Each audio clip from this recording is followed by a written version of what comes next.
In my community, what we are looking at is those are spike in teen pregnancies. And if you look at the statistics, it indicates that 1 in 5 girls is pregnant, teenagers that is. And if you look at their journey, 98% of those who survive childbirth drop out of school. So what happens next to them? And why do they get pregnant? Based on research, we got to find out that most of them get pregnant because of lack of knowledge. In our community, we rarely talk about issues around sex education and reproductive health. So what happens due to peer-to-peer pressure, they get to discover, my friend is pregnant, okay, I also want. So how can we control this narrative? How can we educate them? How can we sensitize the community on sex education? This is something that we don't talk about, but we need to start talking about it. The sustainability of the project is based on the sustainability of the girls.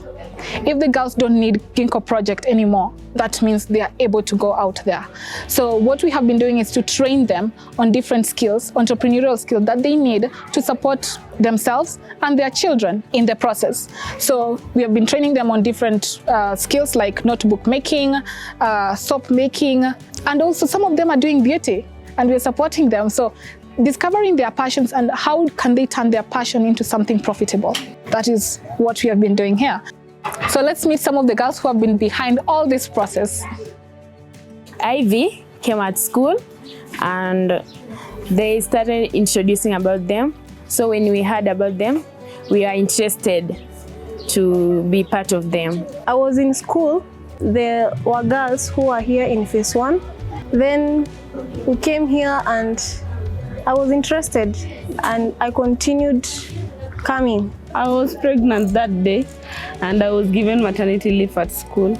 So when I was doing my regular course in the house, one of my friends came with an interviewer who asked me questions, and she told me in 2 weeks' time I will be starting a program called Gingko that is supporting young mothers. They told me many things concerning this group, that it encourages young mothers that we should not lose hope in life, and this is not the end of our journey. First, I had a mentality issue. So they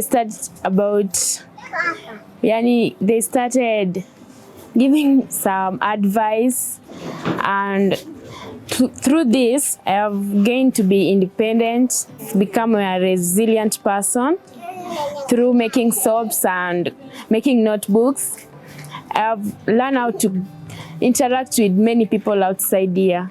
I've been taught how to be a reliable and dependent person, and I've learned how to do things on my own, like the soap making and the notebook making.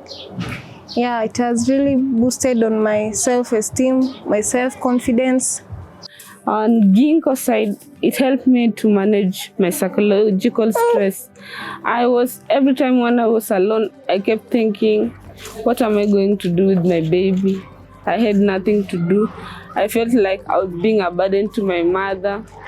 But when Gingko came, we were given mental health sessions. We talked about our problems, and I got over my problems. Many things.